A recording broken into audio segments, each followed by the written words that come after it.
Welcome as we begin our journey into the world of artificial intelligence. We will be specifically focusing on its application in education. However, in today's session, we will lay the groundwork by providing a comprehensive overview of what artificial intelligence is, its origins, how it works, and the different types of AI. My intention is to equip you with a solid understanding of AI that we can build on as we move forward. First of all, what is artificial intelligence? At its most basic level, AI is a branch of computer science that aims to create machines capable of performing tasks that traditionally require human intelligence. This concept can be traced back to the mid-20th century when mathematician Alan Turing famously asked, "Can machines think?" He proposed the Turing test as a measure of a machine's ability to exhibit intelligent behavior equivalent to or indistinguishable from that of a human. Today, while machines may not think as we do, advancements in AI have enabled the development of systems that mimic certain aspects of human intelligence. So what kind of tasks are we talking about? These can range from learning, reasoning, problem solving, and perception to language understanding. For example, when you use a voice assistant like Siri or Alexa, you're interacting with AI. When Netflix recommends a movie you might like, that's AI at work. When a self-driving car navigates the bustling city streets, that's AI too. Understanding how AI works. To understand how AI works, let's break it down into its key components. First, we have data, which serves as the fuel for AI. The more data we can feed an AI system, the better it can learn and understand the patterns and relationships within the data. The second component is fast, iterative processing. Modern AI systems can process vast amounts of data at incredible speeds, iterating on different models and approaches until they find one that fits the data best. The third component is the use of intelligent algorithms. These are the rules or instructions that guide the AI in its learning process.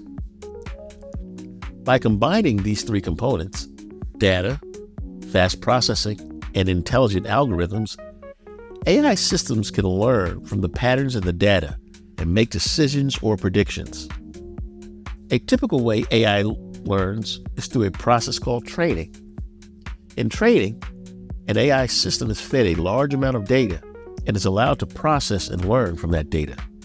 For example, to train an AI to recognize spam emails, we might feed it a large number of emails that have already been identified as either spam or not spam. The AI analyzes these emails, learns the patterns that distinguish spam from non-spam, and then uses that knowledge to identify spam in new emails.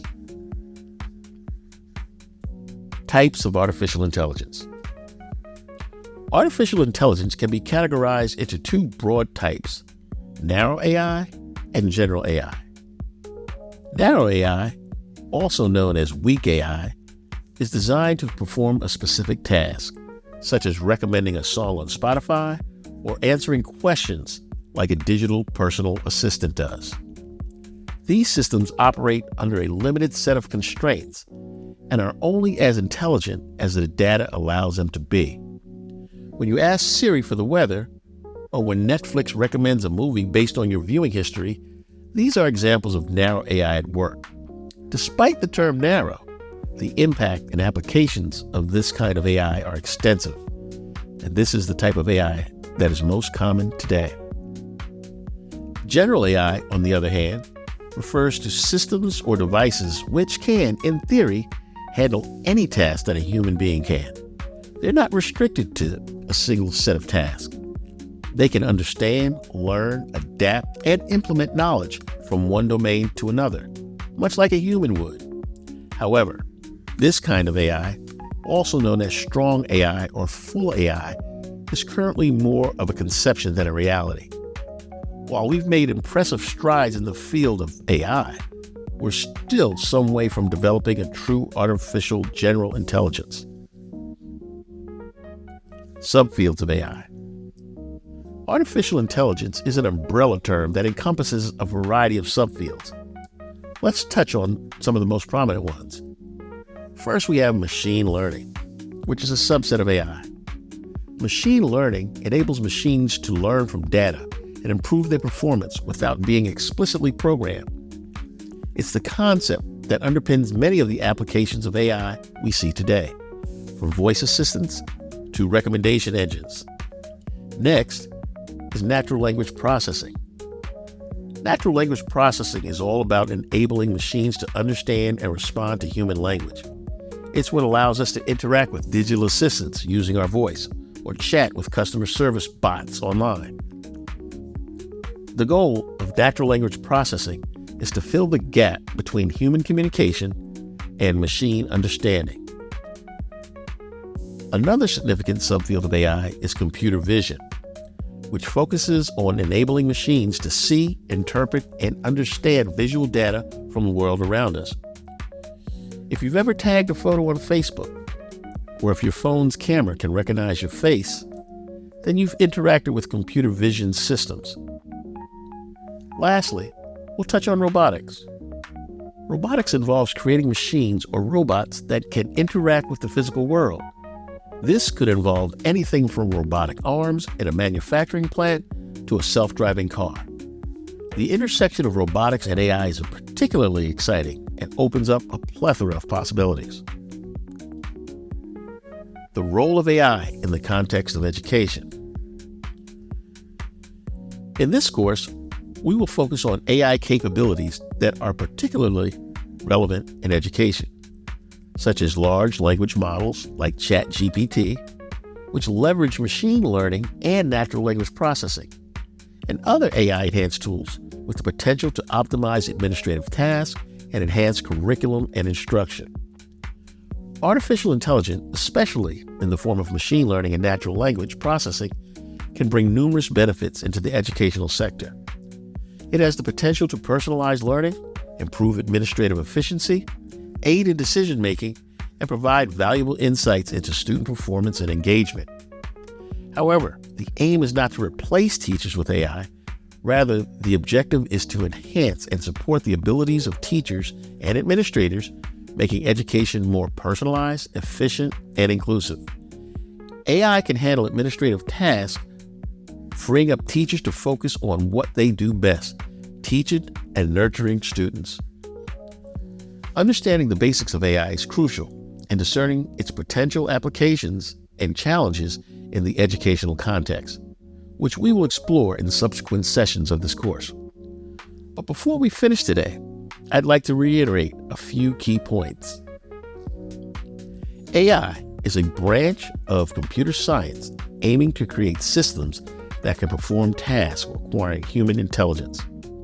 It relies on data, fast processing, and intelligent algorithms to learn, reason, and make decisions or predictions. Depending on its abilities and limitations, AI can be classified as narrow or general, with the former being the most common in today's applications. AI comprises several subfields.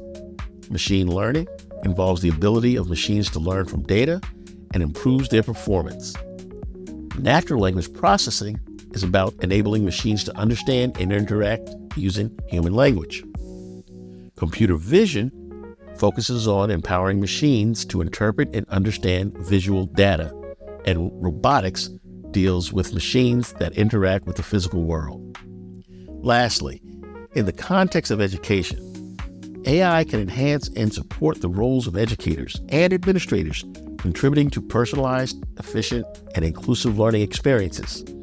We've covered a lot of ground today, and I hope you now have a clearer understanding of what AI is and how it works. We hope you'll join us as we continue to explore the exciting world of AI in education. I encourage you to reflect on what we've learned today.